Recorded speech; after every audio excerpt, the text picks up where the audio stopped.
Mark ಅಧ್ಯಾಯ 2 ವಚನ 1-12. ಕೆಲವು ದಿನಗಳ ತರುವಾಯ ಯೇಸು ಕಪೆರ್ನೌಮಿಗೆ ಹಿಂತಿರುಗಿ ಬಂದನು. ಯೇಸು ಮನೆಯಲ್ಲಿದ್ದಾನೆಂಬ ಸುದ್ದಿಯು ಹಬ್ಬಿತು. ಜನರು ಗುಂಪು ಗುಂಪಾಗಿ ಯೇಸುವಿನ ಉಪದೇಶವನ್ನು ಕೇಳಲು ಒಟ್ಟುಗೂಡಿದರು. ಮನೆಯು ತುಂಬಿ ಹೋಯಿತು.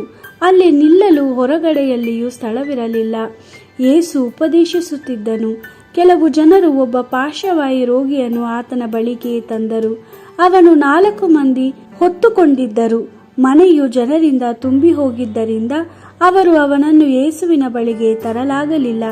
ಆದ್ದರಿಂದ ಅವರು ಯೇಸುವಿದ್ದ ಮನೆಯ ಮೇಲ್ಛಾವಣಿಯ ಮೇಲಕ್ಕೆ ಹೋಗಿ ಯೇಸುವಿದ್ದ ಸ್ಥಳದ ಮೇಲೆ ಹಿಂಚುಗಳನ್ನು ತೆಗೆದುಹಾಕಿದ್ದರು.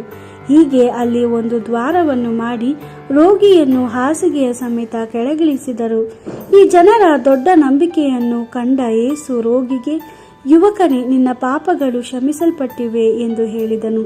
ಕೆಲವು ಮಂದಿ ಧರ್ಮೋಪದೇಶಕರು ಅಲ್ಲಿ ಕುಳಿತಿದ್ದರು. ಯೇಸು ಹೇಳಿದ್ದನ್ನು ಕೇಳಿದ ಅವರು, ಇವನು ಹೀಗೇಕೆ ಹೇಳುತ್ತಿದ್ದಾನೆ? ಇದು ದೇವದೂಷಣೆ. ದೇವರೊಬ್ಬನೇ ಪಾಪಗಳನ್ನು ಕ್ಷಮಿಸಲು ಸಾಧ್ಯ ಎಂದು ತಮ್ಮ ಮನಸ್ಸಿನಲ್ಲಿ ಅಂದುಕೊಂಡರು. ಧರ್ಮೋಪದೇಶಕರ ಆಲೋಚನೆಯನ್ನು ತಕ್ಷಣವೇ ಗ್ರಹಿಸಿಕೊಂಡ ಯೇಸು ಅವರಿಗೆ, ನೀವು ಹೀಗೇಕೆ ಆಲೋಚಿಸುತ್ತೀರಿ? ಯಾವುದು ಸುಲಭ, ನಿನ್ನ ಪಾಪಗಳನ್ನು ಕ್ಷಮಿಸಲ್ಪಟ್ಟಿವೆ ಎಂದು ಹೇಳುವುದೋ, ಇಲ್ಲವೇ ಎದ್ದು ನಿನ್ನ ಹಾಸಿಗೆಯನ್ನು ತೆಗೆದುಕೊಂಡು ಹೋಗು ಎಂದು ಹೇಳುವುದೋ? ಆದರೆ ಮನುಷ್ಯಕುಮಾರನಿಗೆ ಭೂಲೋಕದಲ್ಲಿ ಪಾಪಗಳನ್ನು ಕ್ಷಮಿಸುವ ಅಧಿಕಾರವಿದೆ ಎಂಬುದು ನಿಮಗೆ ತಿಳಿಯಬೇಕು ಎಂದು ಹೇಳಿದನು.